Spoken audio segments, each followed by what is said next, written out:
जय श्री राधे, जय बद्री विशाल। स्वागत है आपका मेरे YouTube चैनल माँ जगदेश्वरी देवी ज्योतिष संस्थान में। मैं ज्योतिषाचार्य शास्त्री प्रवीण चंद्र सेमवाल।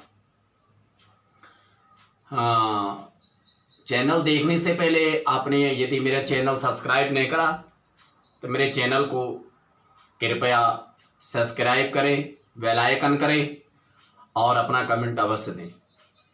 मैं लगातार आपको आध्यात्मिकी आदि और ज्योतिष के संबंधी वीडियो देता हूं। आप लगातार मेरी वीडियो सुनते हैं।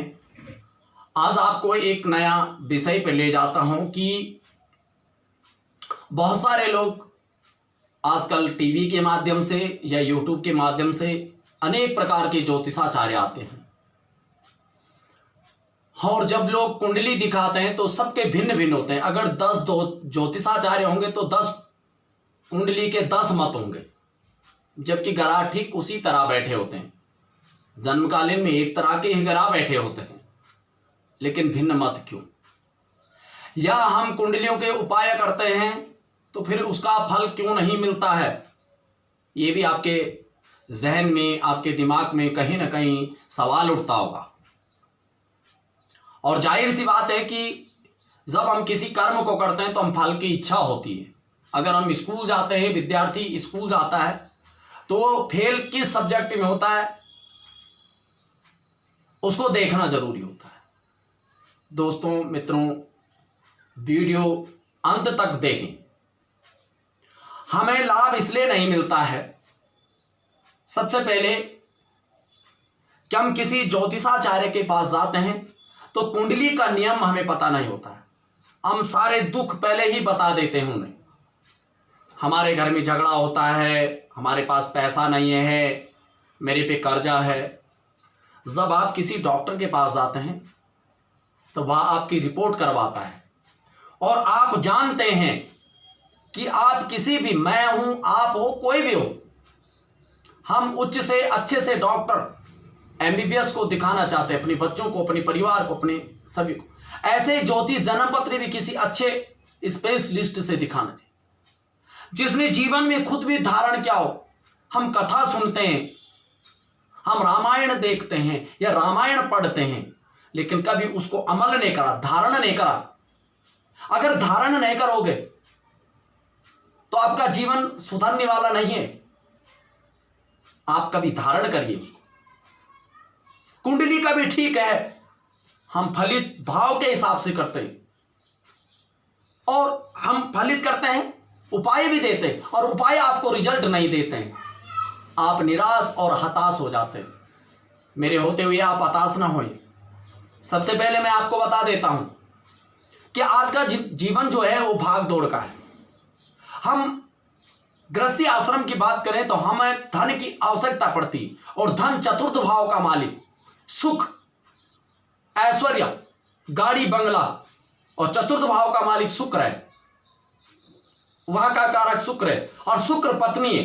सबसे पहले प्रत्येक घर में अपनी पत्नियों को गाली देते हैं या गाली से संबोधन करते हैं या झगड़ा करते हैं, तो पहले उसे प्रसन्न रखिए।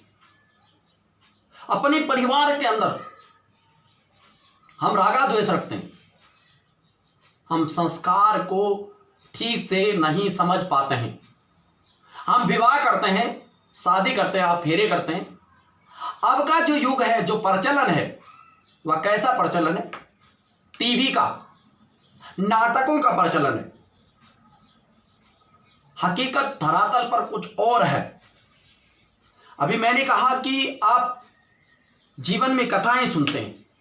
क्या कभी पूछा उन आचार्यों से या ज्योतिष से कि आप अपनी धारण करा ये चीज? नहीं, बोलना संभव है। बोलने के लिए बहुत आसान होता है, उसको धारण करना असंभव होता है। जब रामायण देखा है आपने या रामायण पढ़ी है, क्या किसी पात्र का अपने जीवन में घटित करा है? क्या आप राम बनना चाहते हैं? क्या लक्ष्मण बनना चाहते हैं? क्या भरत बनना चाहते हैं? नहीं, केवल देखे आपने दृष्टि से।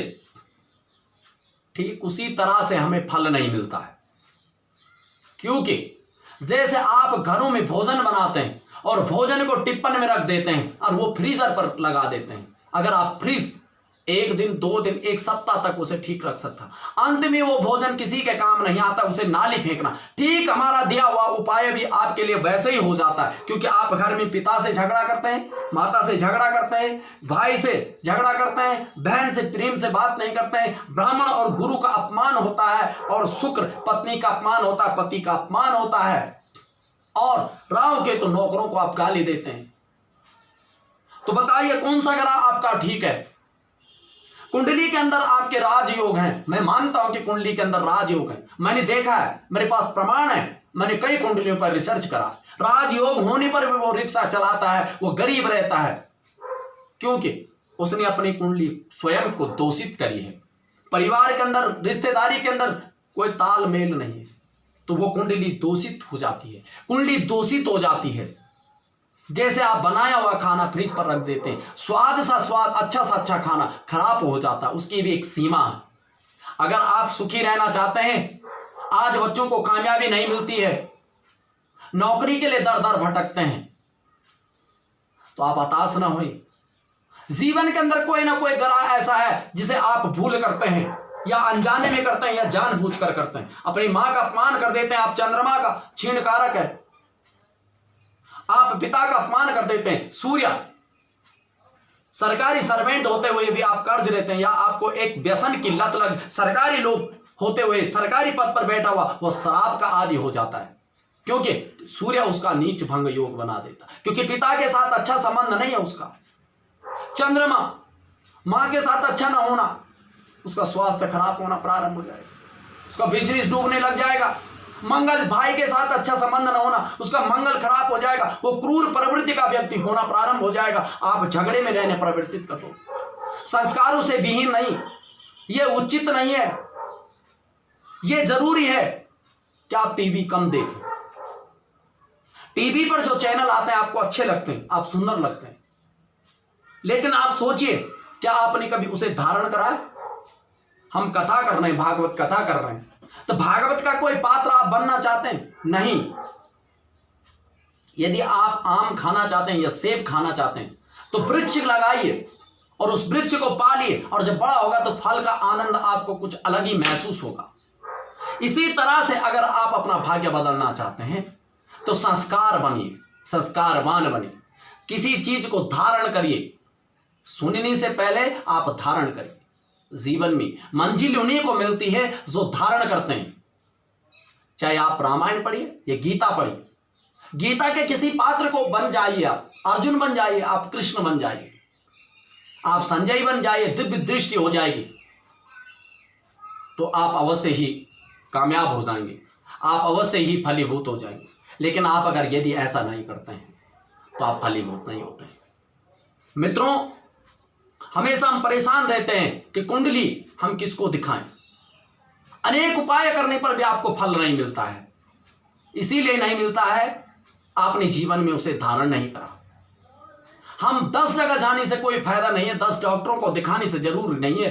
एक डॉक्टर को दिखाए, स्पेशलिस्ट को दिखाए, उस पर विश्वास रखे और आप उसे धारण करिए। दवाई लेने से कोई फायदा नहीं। अगर आप उस दवाई को समय से नहीं खाते हैं तो वो दवाई इलाज नहीं करती। डॉक्टर अच्छा भी हो तब भी आपको दवाई असर नहीं करती है, क्योंकि आप खाते नहीं है, उसे खाना पड़ेगा। ऐसे ही ये धर्म भी है, संस्कार भी हैं। इन संस्कारों को जब तक आप अपने बच्चों में या खुद में धारण नहीं करेंगे तो आप अच्छे नहीं होंगे।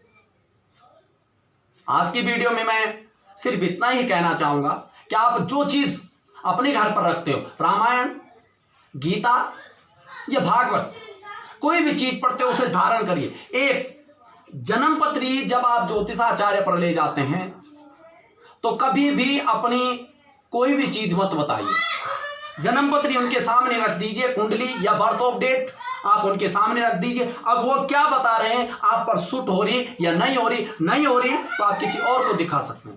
आप अपना पूरा फ्यूचर मत बताइए कि मैं परेशान हूं, बीमार हूं, कमजोर स्थिति होगी तो आपको बता देंगे। इसलिए आप किसी भी तरह से आप अपना उपाय न बताएं।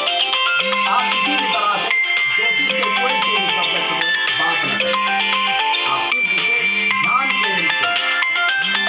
आप सिर्फ और सिर्फ कुंडली दे दीजिए ज्योतिषाचार्य को। बस आपने आदमी अपनी कुंडली दे दी, आप अपना फलित सुनिए। अगर आपको अच्छा लगता तो उनसे उपाय करवाए, और नहीं लगती अच्छी तो मत करवाए। इसलिए आज के वीडियो में जो मैंने आपको बताया कि आप सिर्फ कुंडली दिखाएं, केवल अपना आप कुछ मत बताएं।